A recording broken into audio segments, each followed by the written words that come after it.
We're coming up to the third weekend at the Great Race Place for the autumn meeting, and that means another opportunity for a $500,000 guaranteed late pick four. I'm Millie Ball, joined by Jeff Siegel in the beautiful sportsbook here at Santa Anita. Jeff, let's get right to it. We've got the Surfer Girl on the turf. Jeff, how'd you like the opener? It's a spread. This is a wide open grass race. Number of fillies in here have a chance. Stays in Vegas, coming out of the debutante. First time on the grass, and she's by City Zip. She should move up a ton. Mirage, Stranger Danger from England. A nice filly by Oasis Dream, won her debut in Simon Callahan's barn. You got Jacoby J, the stakes winner in her U.S. debut at Del Mar. And Lucky Foley loved her maiden win sprinting, so I think she's got a chance as well. So those are the four that I'm going to look at. And again, it's a tough race.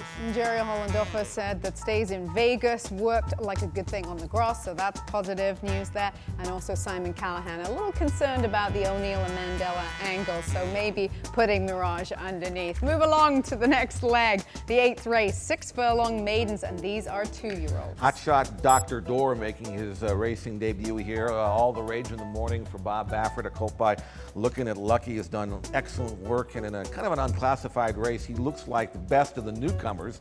There is a gelding in here who had a prior run, and that's Miner's Light, who ran second, beat in the nose by a very good horse, an Exaggerator, who came out of that race and won a stake at Saratoga, and then was a very, very good second in the Breeders' Futurity at Keeneland. So Miner's Light, with the benefit of a race under his belt, is clearly the best of the known element, but he better be good, because I think Dr. Door is. He's been training super freaky. That's the word from the Baffert barn, and Miner's Light, I agree there, is the horse with the experience in the race. The 9th race, we've got optional horses in here, state breds, these are Calbreds, and Brimstone, famed for outworking American Pharaoh right before going down to Del Mar. He did that, and now he thinks he can beat anybody and everybody. Well, if that's the case, he can beat this field, because he won his last 2 starts since being gelded.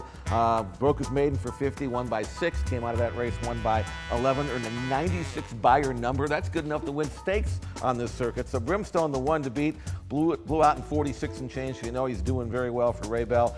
And then the other one I'm going to throw in is Tribal again for Peter Miller. He may be a horse who can sit just off the pace and make a run. Claimed for 22 races back, and he's still protecting him, which means he still likes him. So Tribal again from off the pace, but Brimstone is the one to beat. And I wouldn't leave off Aventi Bello as well for the Doug O'Neill barn. Stakes placed last time out at huge odds. In the 10th race, back on the grass, 6.5 furlongs down the hillside turf course, Royal FJ. He's earned over $500,000. He's a pro. I mean, forever he had this reputation of wanting to run second and third. He probably still does, but he's won 2 races this year, so you got to consider him a major contender with proven form down the hill. The big question mark, obviously, is turnover. What do you do with turnover? He's obviously got his issues. He shows up for 32,000, despite the fact that he just ran second in a race behind No Silent, who came out of that race and won the ADD. So, you know, Bob Baffert's throwing this horse away. He's saying if you want him, you got him. And if turnover's got one good one left, he's probably going to win, but that's a big if. Eddie's First is the course record holder and trained by Peter Miller. He's got some back form, obviously. Giant Eagle with that great blinkers off angle I like. You throw him in as well.